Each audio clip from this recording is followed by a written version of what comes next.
Welcome to The Art of Likeability, ranked one of the top podcasts in the world.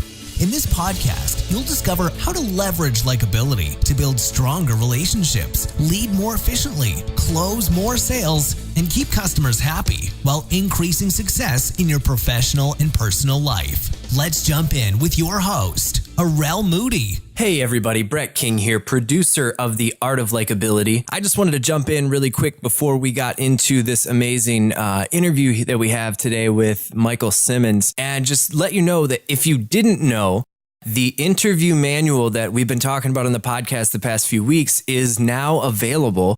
You can get it at dreamjob.artoflikeability.com. We've already had purchases coming in from literally all over the world. We've actually had one individual who applied the principles in this product and landed a six-figure job offer. So it's just been amazing. We've been hearing these results, and this content is so thorough. And not only that, but we are offering a 100% money-back guarantee. So if you get the manual and you feel like it doesn't quite deliver on the promise, and that's the reason that you didn't get the job you're applying for, we will refund 100% of your money. So there's literally nothing to lose, but a lot to gain. Make sure to pick it up for yourself. Again, that's dreamjob.artoflikeability.com for either yourself or if you have a loved one or a friend who's currently looking for work. It's a fantastic resource. I'll leave you with that and let you jump back into the podcast with your host, Youre Moody. Okay, what's going on, Likeability family? Youre Moody here, your host of The Art of Likeability, where we teach you the skills you need to build greater relationships, have more success, succeed in your professional and personal life by leveraging likability. And if you don't want more success and happiness, do you know what you're doing right now? You're about to listen to the wrong podcast, but I think that's something that you want. That's why you listen. That's why we have listeners in over 135 countries and hundreds of thousands of downloads, because awesome people want to do awesome things. And today is a day where I'm so excited that you're listening, because we're going to help you use a strategy to truly, I honestly believe this is one of the most insanely effective strategies for building relationships, for causing people to like you, for causing people to know you, for causing people to trust you. We're going to talk about a strategy that will absolutely change the game. And there's no better person to learn this super effective strategy from than the man, Michael Simmons, who's on the call with us today. Now, let me tell you about Michael Simmons. And I could go on about this guy because he's a personal hero to me, but I'll give you a little bit background on why he's such an incredible human being and why I'm so excited for him to talk about this. He is a best-selling author, winner of 3 Entrepreneur of the Year awards. He's a syndicated columnist for Business Insider, Huffington Post, Forbes, Entrepreneur, and Inc. Now, I have to tell this story because this is why I'm so excited for Michael. Michael, I actually read the first book that he wrote when I was a college student, and I connected with him, and he became a mentor and a friend of mine, and we were lucky enough to become business partners, and we ran a great entrepreneurship education company together.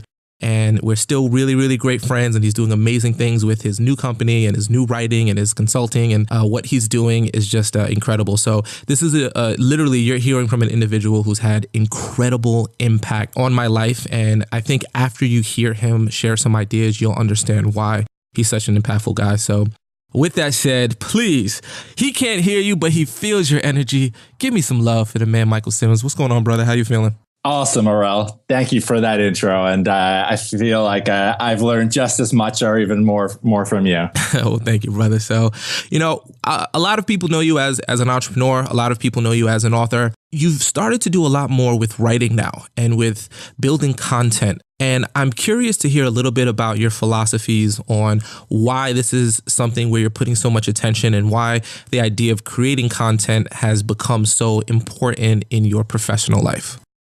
Well, relationships overall have been a theme throughout my life where I just really love the whole process of connecting with new people and kind of going at building a relationship at a deeper level. So a few years ago, I started writing for Forbes and other business publications on how to build relationships.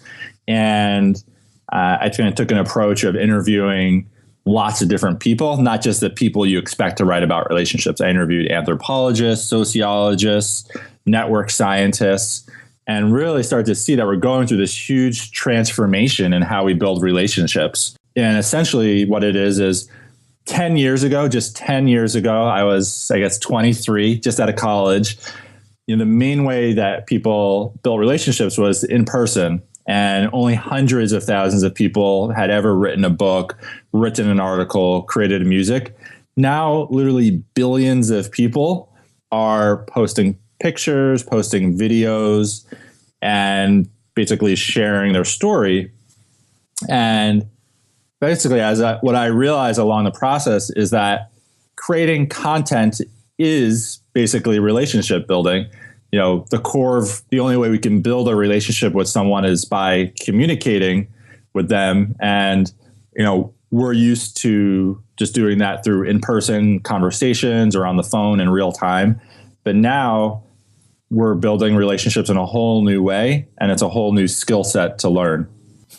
Interesting. And I think it's a really important idea because a lot of times people don't realize that they are content creators just by being on Facebook or Twitter or Instagram. Every time you're putting out a personal image, you're literally adding to the content that can be consumed by people. And now that either is going to cause people to, like you, cause people to not like you, or cause people to, view you as an expert or view you as a party animal. Like, we are creating images of how people view us through the content we create, whether it's putting something out like a blog or something more informal like Facebook. So when you start seeing all of these people creating content, there's so many questions that come to my mind, and I look forward to delving into how we can create better relationships through the content we put out. But how do you cut through the noise? That's one of the big questions. There's now billions of people, as you mentioned, creating content versus, hundreds of thousands before. How does someone look at what they're doing from a way that will stand out to people? Because to me, it seems like there's so much noise now. How do you rise above that? Yeah, that's a really good question. And I think that's a fundamental question, because the amount of content that's being created in the world is doubling every year. That's informally called Zuckerberg's law. And so, if you think it's noisy right now, just think about it as it continues to grow exponentially while our attention remains the same. So what's the best strategy? Well, I started creating content with very little followership. So just 200 or so newsletter subscribers, which is basically not much. And just all my Facebook and Twitter followers is probably above the average, but it's not like a huge size. And so I realized that I was confronted with the same challenge. And the approach I used, I think, is the one I continue to use, and I think it really, really worked for anyone, is the idea of creating blockbuster content. So, the average person doesn't put a lot of thought into the content they create. So let's say you're sharing your expertise on LinkedIn or Medium. I would guess that the average article is written in, let's say, 1 to 2 hours. I'll spend 30 to 40 hours creating content. Granted, a lot of that will be research. I'll read different books, do different interviews. I love every step of the process. But my goal is creating one of the best articles on that topic and really extending my anecdotal experience with academic research and interviews, and really thinking about my story and testing with other people. And if you have some of the best content in any category, I think that's the ultimate way to stand out and succeed. So now when we look at content and we say, okay, there's either two ways I think someone hears what you just said, the idea of blockbuster content. They say, one, spending 30 hours to write an article, how could I possibly do such a thing? I've got a job, or I've got a business, or I've got, a family. Like, if I'm a full-time writer, sure, I can spend that much time. But is it something that you feel is it worth the investment? Or is it something that someone should say, hey, I'll do that when I've got a bunch of people actually following me, or when I'm creating this? A lot of people, if they're just starting, they may not have a bunch of followers. So is it better to produce a bunch of content, like small little blog posts or small little articles, or, Facebook messages that are quick and they can put a lot out? Or is it better to spend that much time when you don't have a lot of people because that's what will get you a lot of people, but then you can't post with a lot of frequency? So when you look at this idea of spending so much time investing into creating blockbuster content, is there a time when it's right to do that? Is it the timing never right to do it? What's your thoughts on that? I think it's a great strategy at any stage of the game. And I don't think it eliminates, the value of doing smaller content. But I think that it's really overestimated for all the reasons you just said. It takes a lot more time to do, but the results, I'm just making this up, but it's what I feel, and it's the results generally speaking. But let's say I spend 20 times as long in an article. My guess is that my results are 100 times I'm getting 100 times the results. So my articles have been shared hundreds of thousands of times and viewed millions of times. And so I don't think people should look at the incremental results. They should look at the overall. I think that's what you want to maximize is for the least amount of time, you want to get the biggest results. And I think that's what the Blockbuster does.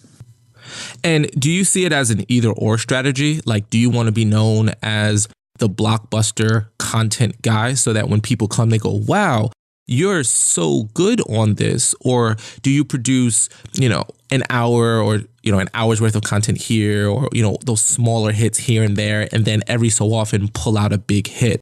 And I ask this because as our listeners are listening to you, they could be thinking to themselves like, hey, I'm just a manager at a engineering firm, or I'm just a graphic designer, or I'm just, doing that.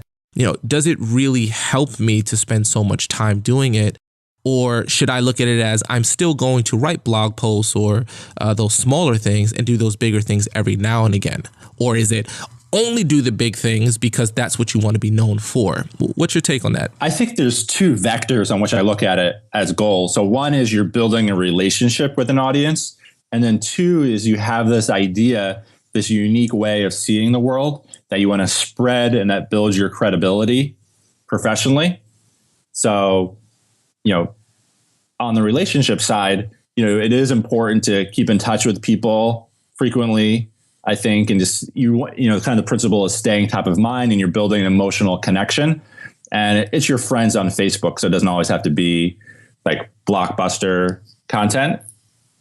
At the same time, if your goal is around spreading an idea and sharing your expertise, without a doubt, I think the Blockbuster approach is the best approach.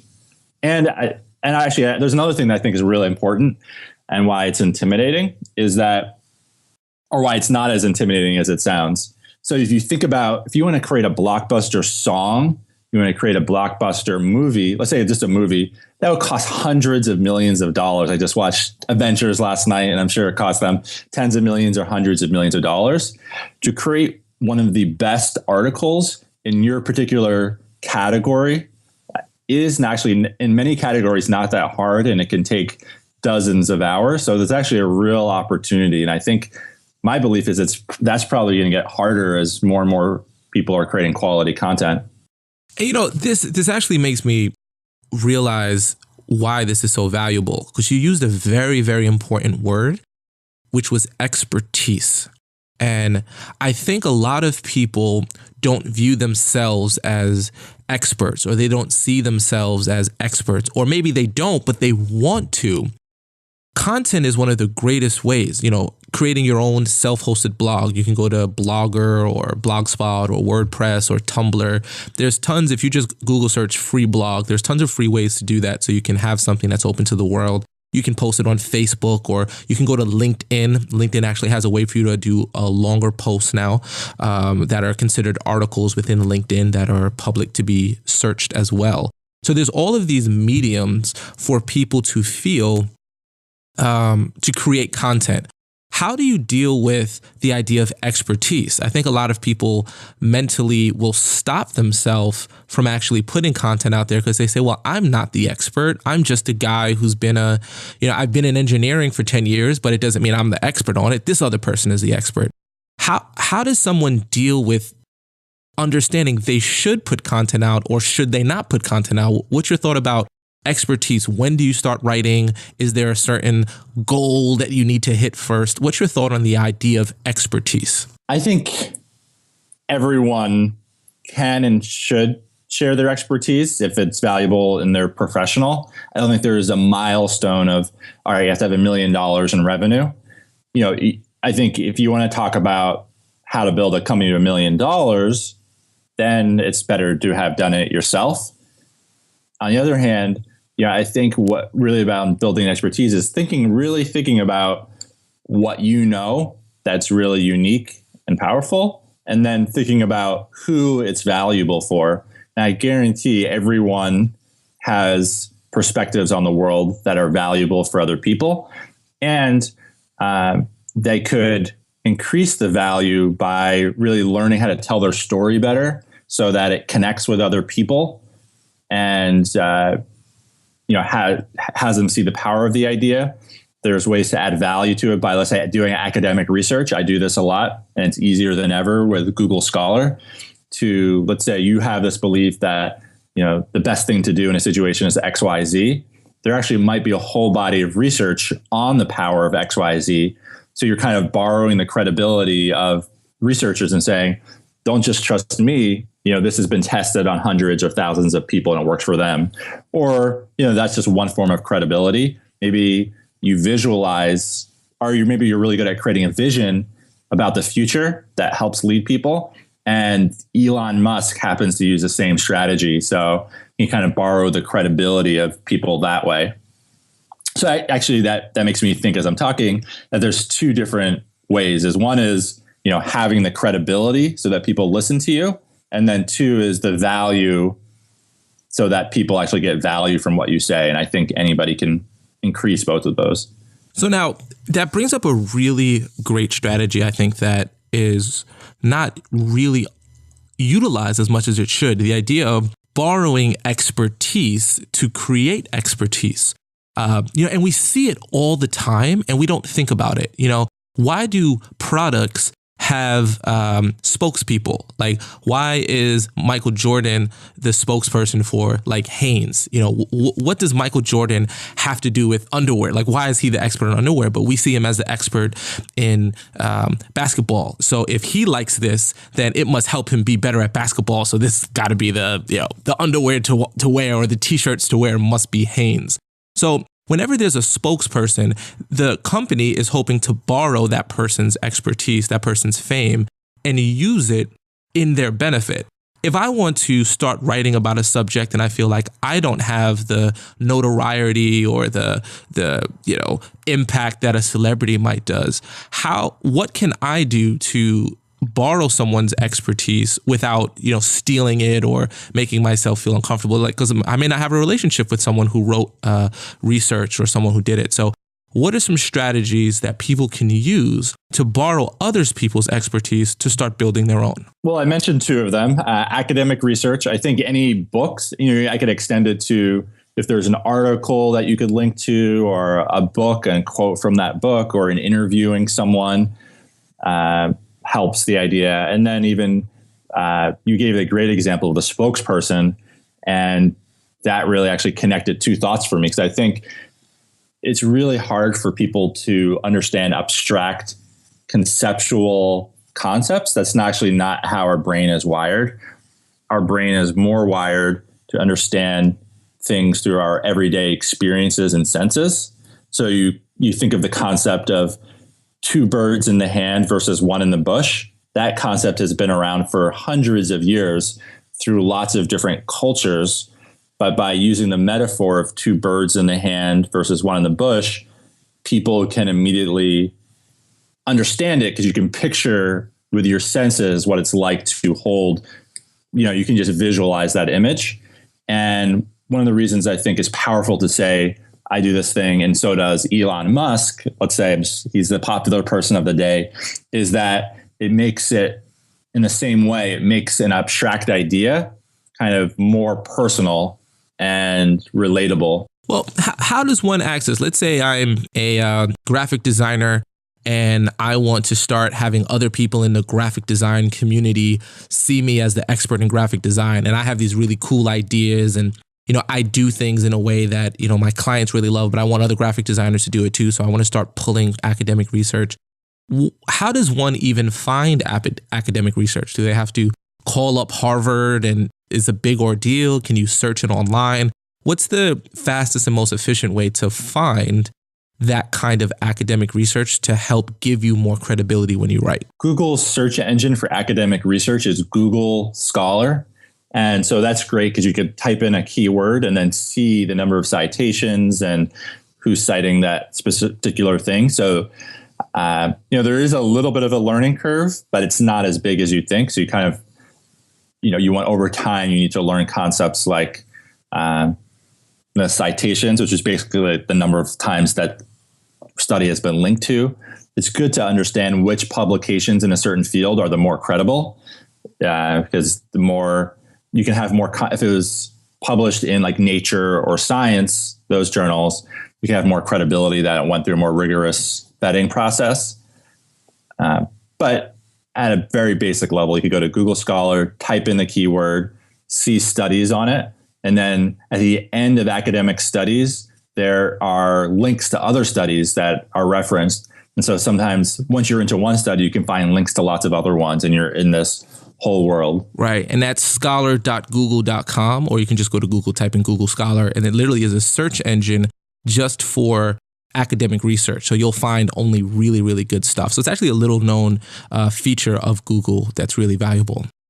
So let's take a few steps back. Actually, there may be some people listening to this podcast and they're like, well, I don't see the connection. Okay, so I write these articles and they're amazing and all that stuff, but how does that tie into likability? Why should I spend time even writing content? Why is that even like at its base level? Why do you think it's important for people to start writing blog posts or, publishing their own articles or writing more in-depth LinkedIn posts or using whatever medium works for them? At its base level, why is content such an important aspect to build relationships and likability?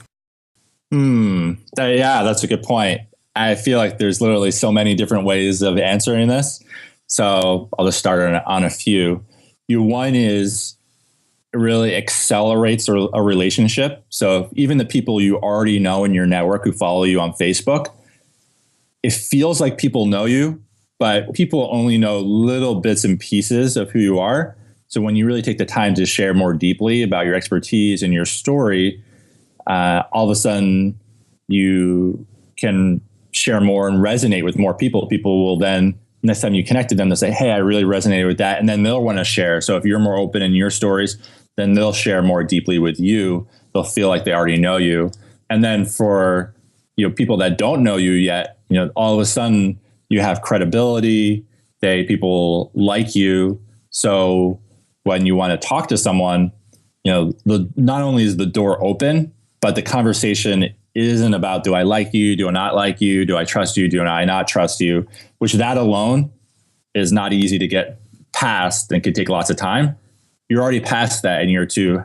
I like you. How can we work together? How can we help each other? So it's huge in those two ways. And I think there's a third level of relationships. Most people, when they think about relationships, they think of close ties. I think there's a third type that we're all developing, which is tribal ties, which is a larger network, hundreds or thousands of people that read our content, but that we don't know them.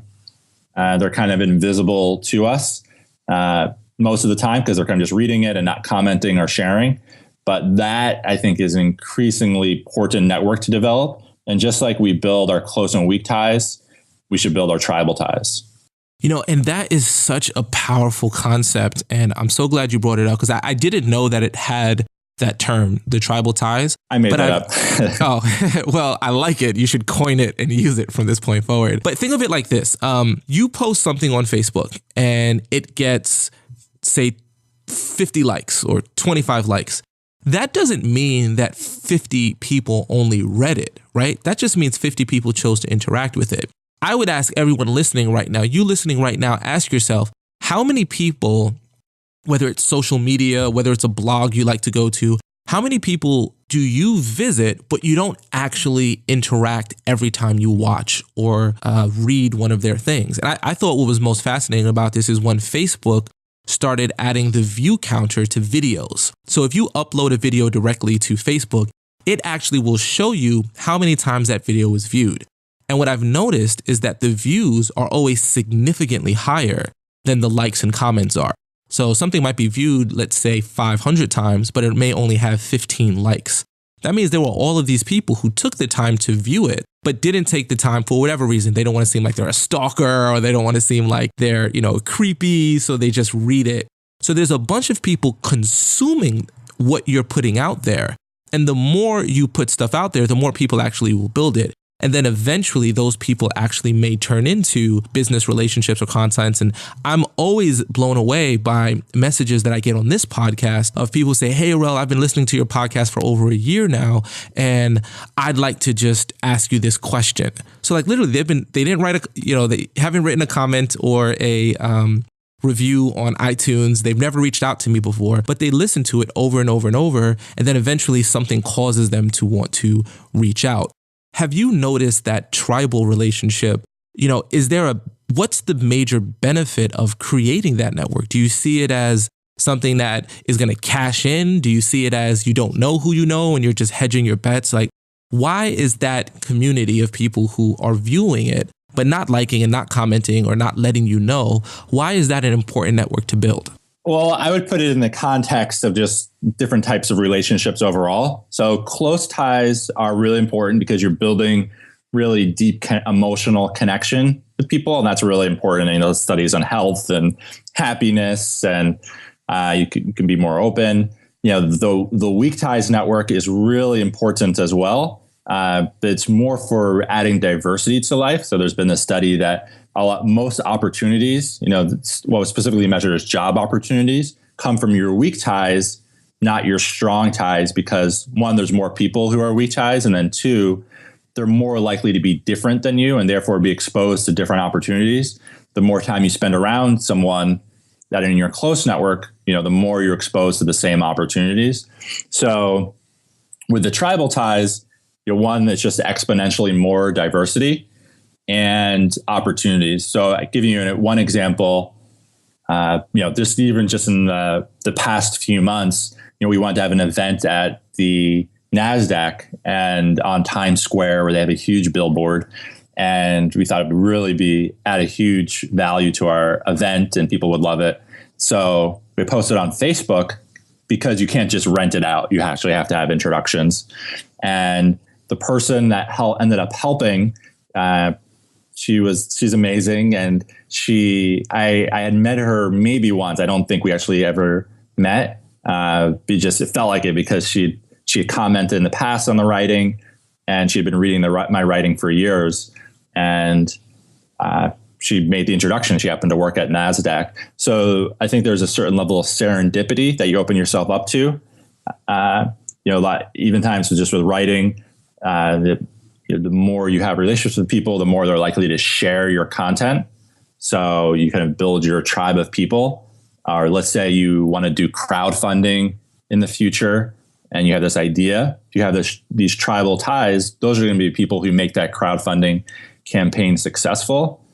And I've just found it really enriching. I've talked to people from just past week from New Zealand, somebody from an Indian reservation, somebody that's just becoming a writer. So I kind of just enjoy getting little peeks into people's lives. And right. And you're giving such great ideas, and I can't wait to delve deeper into it. But I know by now people might be asking, okay, how do I get more of this stuff? And since we're talking about content, I know that you put out a lot of great content and you have a lot of resources for people that are absolutely free.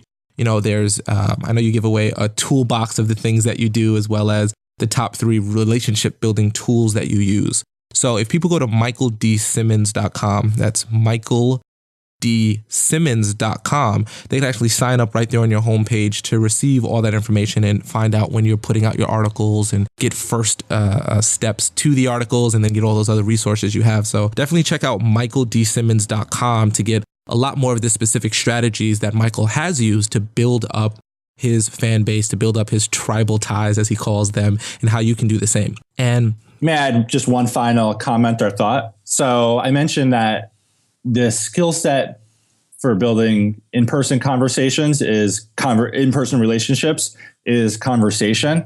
And even just this kind of conversation that you and I are having, Aurel, that took us decades to learn how to pause right, ask the right questions, not speak too much, not to speak too little.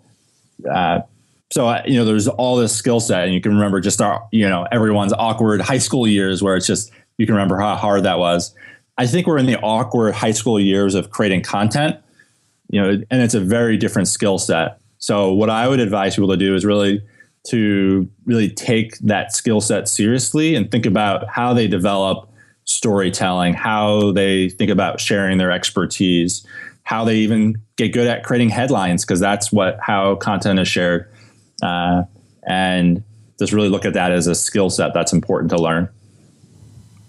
Yeah, and I have a few more questions for you that literally are burning me on the inside to ask. So I appreciate you sharing all that you're sharing and giving us just really such great stuff. So thank you so much. And I appreciate you bringing up that analogy of content being in its kind of awkward teenage years phase. So, people are just really understanding why it's important. But the thing about expertise in content that really hit me was this idea of, and I first read this in Gary Vaynerchuk's book, which is called Crush It. And what he says is when you actually build content, when you have a blog where you talk about the, 10, the managerial tips of your industry, or if you're, whatever it is that you currently do as your living, if you've learned how to do it really, really well, when you start writing about it, when you start creating content, whether it's videos, whether it's this podcast, or whether it's anything, when you start creating content, people eventually will view you as the expert. And when they view you as the expert, what Gary says is you'll never have to worry about a job, because if someone needs an X and you're perceived as the expert in X, either A, when someone needs that, they're going to offer you the job, or a company is not going to let you go because they actually have witnessed how much you know. And there are so many people who have such great information inside of them, but if you ask them how many people know that you know this, very few people do. So it's kind of like, how do you appreciate something that you don't even know exists? If you were starting from ground zero, Michael, like imagine you didn't have the hundreds of thousands of people following you, you didn't have the relationships with Entrepreneur and Inc. and, all those other cool people like the Harvard Business Review that you write for. If you were starting today, you're listening to this podcast and you say, you know what? I'm motivated. I'm inspired. I want to start creating content. I want to start putting things out there, and I want to start being perceived as the expert so that I can have these amazing opportunities, or I can have this expertise. If you were starting from zero, what would be your plan of action right now to start creating content to build your expertise? Well, I feel like there's a few fundamental decisions one needs to make. So one is, what are you going to write about? What platforms are you going to publish on? And then what's your strategy for creating content? So for the strategy, I already mentioned, I think the Blockbuster strategy is a great way, especially if you don't have an audience, because the content does so well that people share it organically, and that's kind of becomes your audience. In terms of the platform, I think it's important to master one platform rather than multiple, because there's winner take all dynamics. So it's better, the more you can master one platform and be featured in that platform and have that people on that platform retweet you, you get exponentially more value. And I think different people have different strengths. Aurel, you're an amazing, amazing speaker. And I've seen you speak personally hundreds of times, and just, you always really engage everyone, and at a level that, that you're literally one of the reasons where I realized that speaking wasn't my thing, because I just saw how much you loved it, how quickly you got good at it. And so I wouldn't focus on speaking. I'm not, my first platform isn't video. I love writing, and I love thinking about what I'm going to say, and then really crafting something. Some people love all, off the cuff. The amazing thing is that there's so many different platforms and mediums: text, video, audio, real time. Like now we have Meerkat and Periscope, to recorded and really thought out. So I'd really think about which one's the best platform for you. And one principle that I've seen work in dynamic is that if a platform's in the beginning stages, it's often easier to capture attention on it because all the top content creators haven't jumped on it yet and there's not a lot of noise. So for example, if I were really good at real-time video, I would be all over Periscope, and I was just starting out, I'd be all over Periscope and Meerkat because it's just much easier to stand out in the early stages. And what is Periscope and Meerkat for people who may not have heard of those new social media sites yet? Those are basically platforms where you, with your iPhone or Android phone, you click a button and you right away start live broadcasting so people can watch that live broadcast, and it tweets it out to Twitter so people have the link so they can watch the broadcast. So that was pick the platform. And then the other big decision is on the topic that you should pick. And a lot of people really struggle with this one. I know I did. So, I see two different camps. One is, okay, you really want to know your audience's problems, then solve that problem. And you want to have it relate to your business. That's a very successful strategy. I think that works. And then depending on your goal, the other strategy, this is a strategy that I've started with and focused on a lot, is follow your bliss. Like, what is the topic that you're just dying to know about? You're personally curious. And that passion is really going to come through in the content. And you're going to spend exponentially more time interviewing people. They're books that you would have read anyway. And so you're going to have a different relationship to content, and I think be much more successful. So do you think, so there's a lot of people who say, but Michael, I hate writing, or Michael, if you have something you're passionate about, but I don't know, do you think that people can start becoming passionate when they're actually writing about something they care about? Or are there some people that writing is just what they enjoy and other people will just never like writing? What's your philosophy on that? I think there's three different levels. So one is when you're starting anything new, that's probably its least fun part for many people, because that's when it's the most awkward. Putting your thoughts out in public is awkward in the sense that anybody could be listening to it. From your mother to somebody from high school to, somebody in business. So, and normally in the offline world, you talk differently to different groups. So that's one level, just getting over that awkwardness. And so that's one aspect. So a lot of people, and I think it's true too, from a personal perspective, where one, I never enjoyed reading and I never enjoyed writing, especially because most of us, our reading and writing is associated with either schoolwork or business reports or something that typically is considered unenjoyable or unfun. But when you start truly talking about and reading about and writing about things that have a personal passion for you, it really transforms the game. So I would ask you, let's take even a step back more, because I know that there is a lot of people who may say, if I knew what I was passionate about, I would write it. And I know that you've spent a lot of time actually helping people understand the idea of passion and creating vision. And, you created businesses that help people do that around entrepreneurship. And now you're doing that with your relationship building. What advice would you give to someone who's saying, I would love to start writing, but I'm just going to wait until I find out what I'm passionate about. And then when I finally figure that out, I'll start writing. What approach would you give that person? Would you tell them to write? Would you tell them to do it anyway? For that person, what advice would you give them? I would say look at the books you're already watching. Look at the decisions you're already making about what what books you read, what articles you read, how you go about life, and try to notice patterns, and especially the enduring patterns. So I went through this process, and for me, I just noticed that throughout every business and everything, I was always loved building relationships for the sake of building relationships. That's an enduring passion. And so that's something I really felt like I could build thought leadership around, because I knew I'd keep on being interested in that.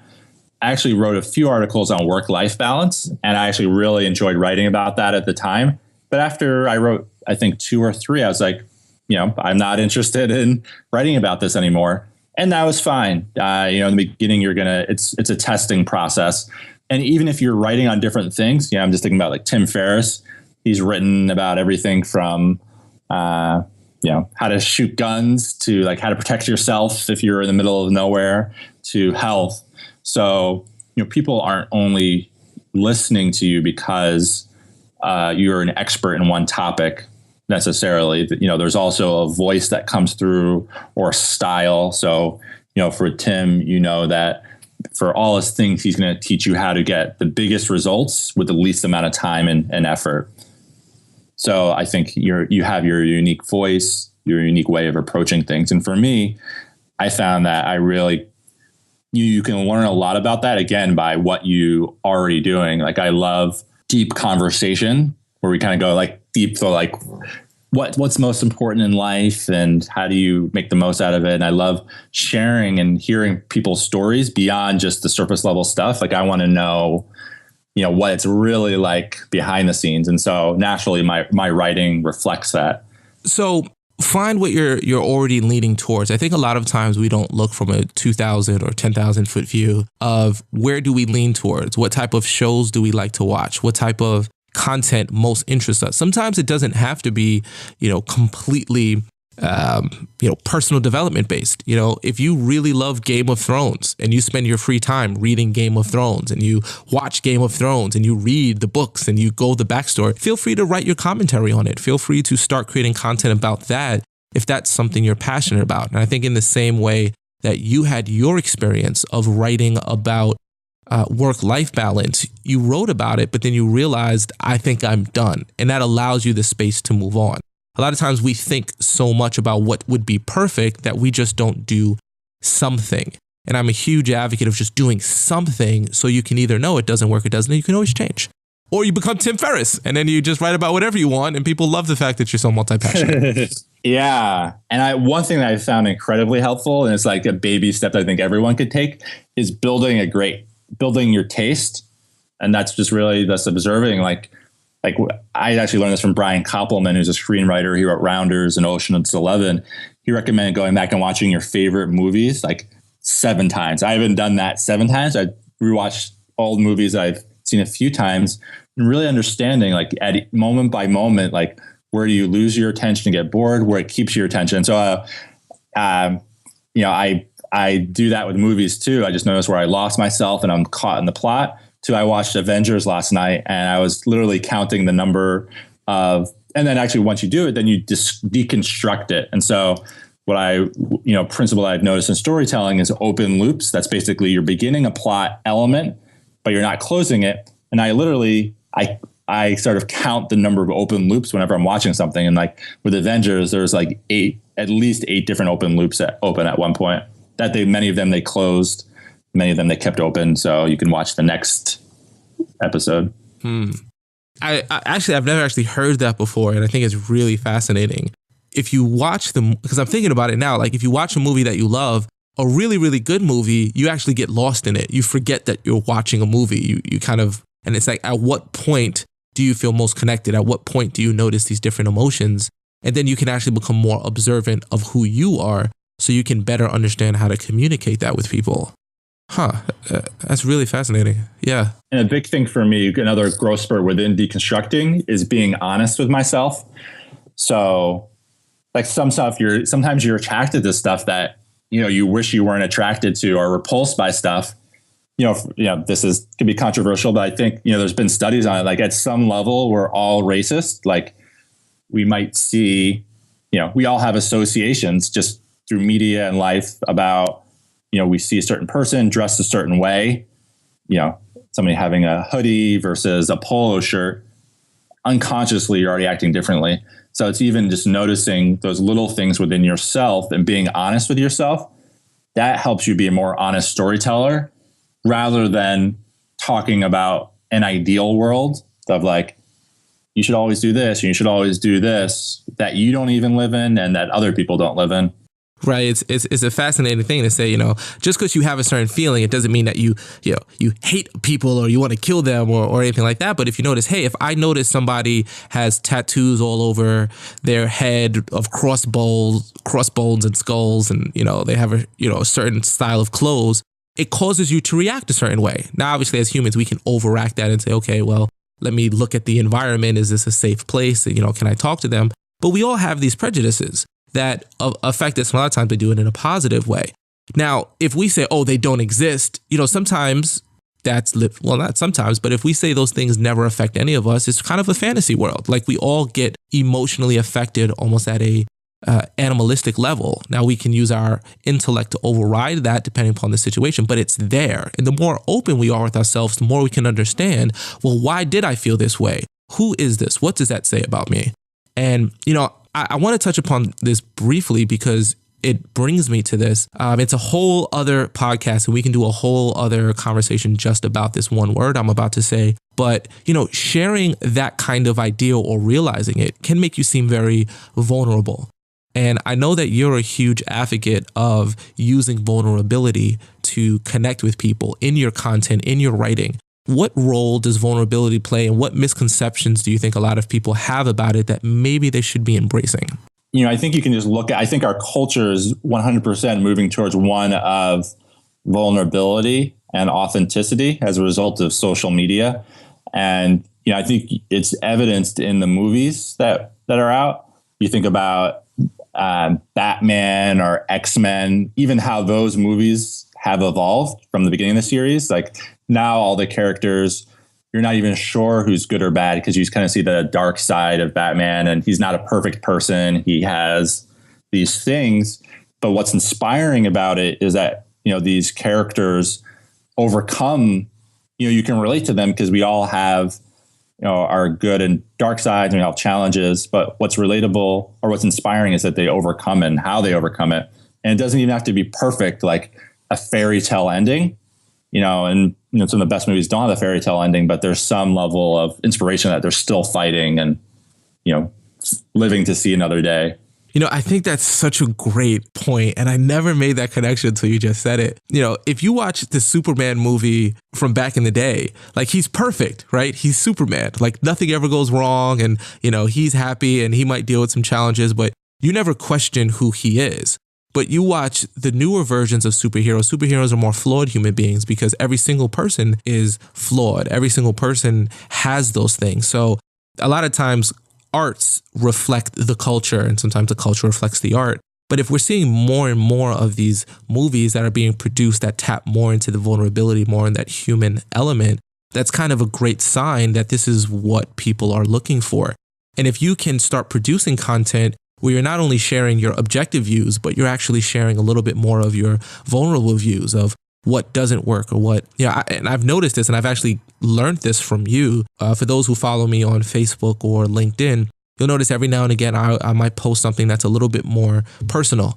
And I was totally scared of doing it, being vulnerable to share it. But I've always noticed those are the ones that get the most interaction. Those are the ones that get the most shares and comments. So as I start producing content to build relationships with people, I start sharing more and more things that make me uncomfortable that actually build deeper relationships. And when you build those deeper relationships, that really at its essence is likability. Yeah. And the underlying principle there, I'm literally writing an article on storytelling. We're probably going to publish it tomorrow, right? So I've been reading different experts and interviewing different experts on this topic. And, I think the underlying principle we all need to understand is that although the specific details are different in everyone's stories, we're all fundamentally the same, or the themes in our life are, basically the same for all intents and purposes. So anytime you tell a story, you think about telling your story of your life on social media and what happened to you and the challenges you had. It's important to understand what the universal element is, because what makes somebody connect to it is the universal theme, helps people, see themselves in it. So you're almost telling other people's story. And then the specifics transport people into your story of, just they could see what you saw with the images and the senses. So I think I share that because I think a lot of people, let's say they have shame about something or they experience challenges. They think they're the only person who experienced that. And that's a very dangerous thought, because that's when you keep shame inside of you. And then you further realize you think you're more different. It's kind of a self-fulfilling prophecy. But when you share openly in the right way, in a way that people can connect with, you really see how similar we all are. And that, man, it's like I'm hearing that, and it's so, it makes so much sense to me. I think the more you actually experiment with being vulnerable with people and seeing how positive they respond to you, the more you understand it. Because though I may have been born in the projects and you may have been born in a more suburban area, we still experience doubt and feeling like, do we fit in? Do we not fit in? We experience failure. They may be different, but the experience is still the same. And I think when we start saying, I'm the only one who experiences this, bad emotion or this negative emotion, we start distancing ourselves from people. And the more we distance ourselves from people, the more unhappy we actually become in life. Because at its deepest level, I can have $0, but be around great people and I'll have a happy life. And I can have millions of dollars and be around nothing but crappy people and I'll have a crappy life. So the relationships that we build with people actually at its core is what provides us our happiness. Yeah, a great example of this, and it's a tragedy, is that Sheryl Sandberg's the COO of Facebook's husband died last Friday. Yes, I did hear about that, unfortunately. So it's crazy that they're two of the most successful people in the world, and he dies randomly on a treadmill while on vacation. It's they have kids, and I feel like people might think of them as billionaires, completely untouchable, but yeah, I think it's humanizing in a sense that it just really shows we all have to ultimately deal with our own mortality. It could happen anytime, and we've all experienced loss of someone or something. So even though we may have not lost a person on a treadmill in that way, and it wasn't our husband, we can all at some level relate to that. Right, and that actually realizes the humanity in everything, that you can buy anything in the world with all the money, but life is still fragile for every single human. It's a shared experience, and God willingly, none of us listening to this call in the future will have to deal with tragically losing someone that we love. But losing someone is painful, and that's an experience that we've all shared in some way. And I think a lot of people actually are connected to maybe the Sheryl Sandberg and her husband and their story more because of that. Now, God forbid, I don't want that to be, people saying, oh, are you saying that they did that just to... No, I'm not saying they did that as a mechanism to get people to like them, but it does, because of its inherent nature, bring us closer to them. So I think when we can become more open and more empathetic and more real, more vulnerable with our content, and we start sharing it, don't keep it from the world, start sharing it. You'll start building greater relationships. People will trust you, and you'll have opportunities open up for you that may never have happened before. So, Michael, we're coming to the last few minutes here, and, I'd love to hear your thoughts on, okay, you've convinced me. I've decided I want to start sharing more content. I'm going to start using your strategy of creating some blockbuster content, really spending time going to places like scholar.google.com to get academic resources so I can borrow from other people. I'll choose a platform that I can stay consistent with, whether it's a Facebook, whether it's LinkedIn, whether it's new platforms so you can get a bigger following like Periscope or Meerkat. You start realizing that you want to analyze yourself more. You're going to start saying, okay, why do I like certain things? What is it that I'm passionate about? What books do I gravitate towards? What movies mean the most to me? And then going back and watching that movie over and over and over again so we can understand what parts within our favorite movies actually call out to us the most and cause us to introspect or get lost. You gave some amazing specific tips on how we can start using this and how we can start leveraging it. What mistakes do you see people making that our listeners can avoid? We start doing all of these things. We consider doing all these things. Are there any blatant mistakes that would be really helpful for people to avoid, or really helpful for people to know from someone who's been doing it before they go into it, or as they're going through it, to kind of check themselves before they wreck themselves? That's a really good question. And I actually just love that question. I've been asking it more and more of myself and other people. And I feel like we actually covered it in this conversation. So one is like the mistake of just putting out content. You're like, all right, I just got to have something come out every Monday, but it's not quality. And you're basically training people to ignore you. Once people have read your content and it's not good a few times, then they'll be like, all right, like I'm just not going to pay attention to it. Versus when Malcolm Gladwell comes out with a new article, like I literally stop my day and will read it almost no matter what I'm doing, because he's built that brand in my head. And then, I think, it's really hard to express yourself publicly and authentically. So you can you can hide from it. And I fundamentally think that's the wrong approach. That would be like hiding from friendships, because it's hard to have conversations with people because it's awkward. My prediction how it's going is, more and more, you picture somebody in 10 years and they have like no Facebook profile, no Instagram. They haven't shared their expertise at all. It's going to become a little bit sketchy. Like, why isn't this person sharing everything? They're going to have fewer opportunities when they apply to a job, and like they're invisible, versus they're going to be competing against the person who has like articles that, have really built their expertise, that people are sharing and talking about. That person is going to have the advantage in so many situations. Just like, when you go onto Yelp and you're looking for a restaurant, are you going to go with the restaurant that hasn't been reviewed at all, or the one that has 30 5-star reviews? Right. And that's a really, really, really great point, that we start viewing content as a way to judge, is this person worthwhile? Is this person legit? And I find that in myself. If I'm ever looking to work with someone or partner with someone, if I do a Google search on them and there's nothing that comes up, I question, like, well, why is that? And I never realized that about myself until you just said that when someone actually has content and I can kind of do my due diligence behind the scenes, it actually helps me make better decisions about people and more efficient decisions. So those who aren't producing content over the next few years are going to really put themselves in a disadvantageous position to have opportunities, to get jobs, to get people who you want to build relationships to trust you. Because I promise you, every single person that you reach out to for mentorship or for help or anything, one of the first things they do is they Google you to see if you are someone that they want to spend their time with.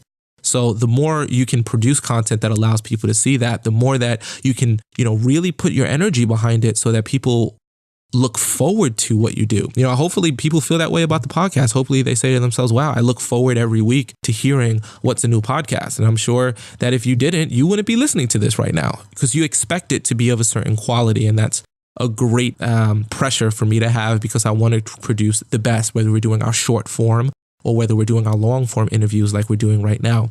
So, this is great content. This content is great content.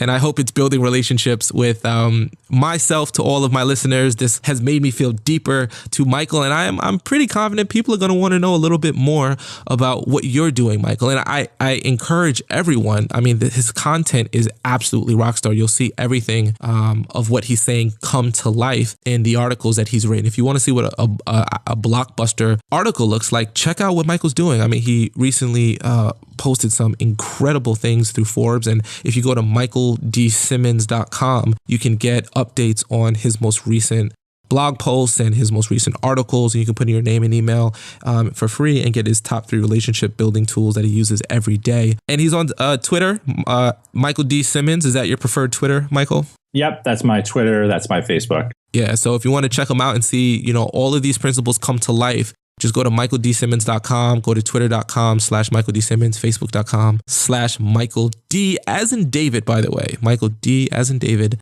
Simmons, plural, like Russell Simmons, the hip hop producer. It'll be good. Any parting last words before we send a big old high five to folks? No final words. This was awesome. I really enjoyed it. And my email is Michael, Michael,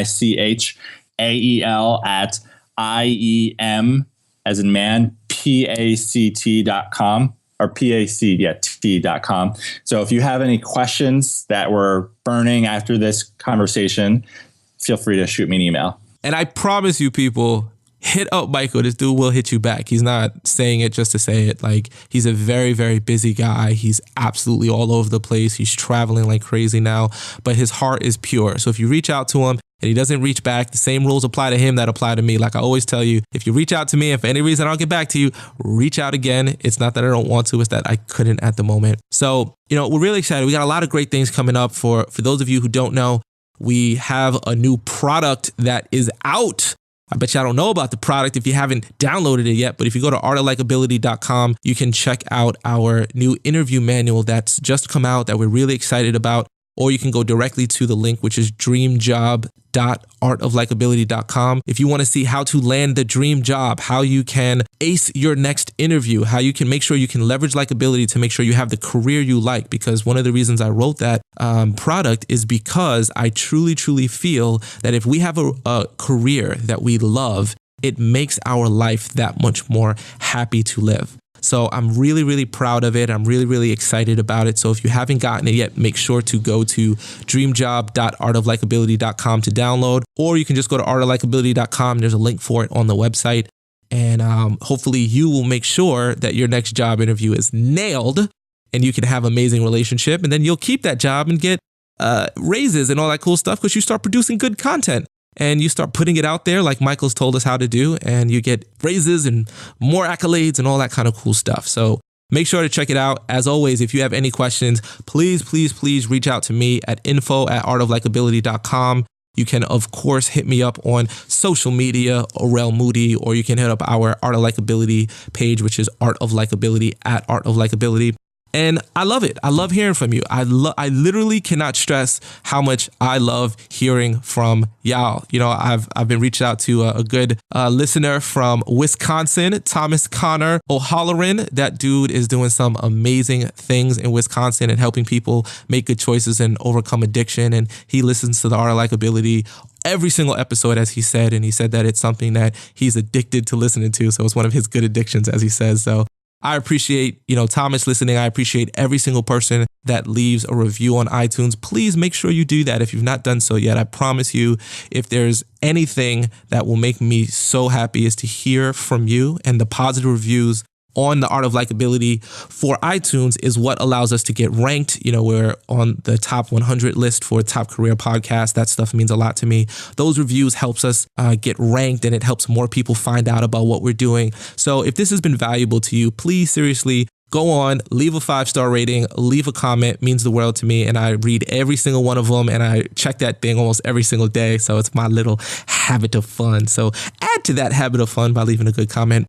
And as always, if you don't want to build deeper relationships, if you don't want to have more success in your life, if you don't want more happiness, you have just listened to the wrong podcast. But if you do want all those things, which I think you do, you learn how to leverage likability in a deep, fantastic way by using content.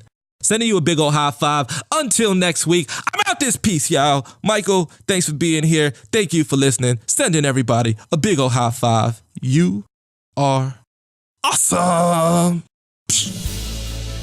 Thanks for listening. Make sure to subscribe to our podcast, The Art of Likability, and reach out with any questions you have. Until next time, remember, my friend, you are awesome.